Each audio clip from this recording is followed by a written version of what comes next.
Hey guys, welcome back to Auto Repair guys. Thank you guys for watching and subscribing to the channel. Today will be super helpful video to any of you having a Hyundai or Kia with a 2.4 Gdi engine guys. If you have any of those engines and you have check engine light on and code such as P0036, code P0037, code P0038 and code P0054, stay with us. We will explain what most likely causes that and how to fix it. Now, one of those things most people never think about that, so make sure to stay until the end and we'll explain what it is. Before we start, let me tell you a little bit about us. Every single car we get at the garage, we try to make at least 200 to 300 free repair videos. Why we do that? Simply because our mission at the shop is to save you as much money as we can.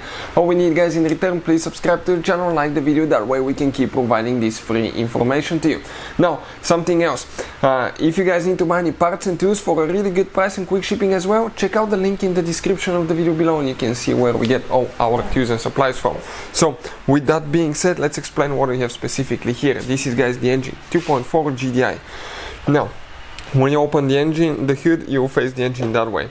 And many of you have been asking us in the comment section below to share information about the diagnostic tool that we use and what we recommend.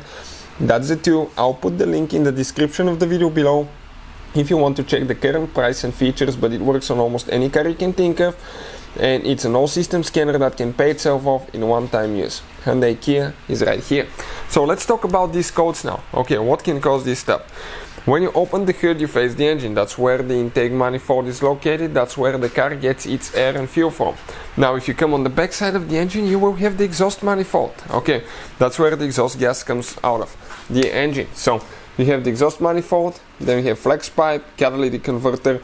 You will have two oxygen sensor. This is known as upstream oxygen sensor right here, or bank 1, sensor 1. Okay, oxygen sensor.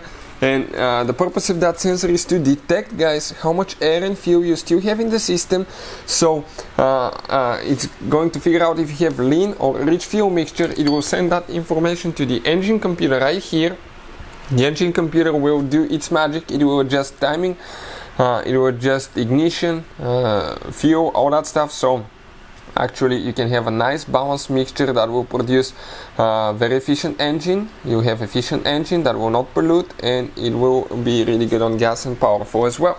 Then you have another sensor, that's number 2, also known as oxygen sensor bank 1 sensor 2, or downstream oxygen sensor, that detects if the catalytic converters are practically doing their job and if the vehicle meets the emission standards. So when you have any of these codes, such as code P0036, 3738 or 54, you need to inspect that sensor, guys. Now, things that can go bad. Okay, it could be a bad downstream oxygen sensor. If you want to see how to test oxygen sensor, we have the video on the channel that's going to teach you how to do that. Another thing, guys, okay, it could be dirty sensor right here. If your car, okay, catalytic converter is not working correctly, maybe pieces got stuck in the sensor, or if your car burns too much oil, and something like that could be due, it could be because of a bad just PCV valve that cost only $6 or $8 to replace. That sensor can get so dirty that cannot read correctly.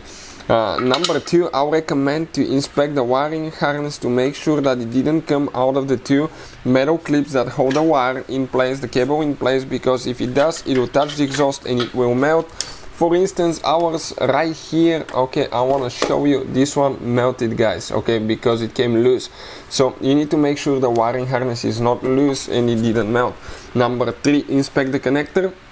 It will be underneath the vehicle right here, so you need to remove it, make sure that it's clean, it doesn't have rust, dust, mud, contamination, because it's under the vehicle, and sometimes, okay, you may actually disconnect it or break the cable if it gets stuck on something. If you're going a little bit off-roading or hit something on the road, that could happen as well. And lastly, check the fuse, guys, for the oxygen sensors if that doesn't fix the problem. Hopefully the video will be helpful. If you need to see how to replace the oxygen sensor, we have the video on the channel, and it will use that special socket that will make your life so much easier. Thank you for watching and see you next time.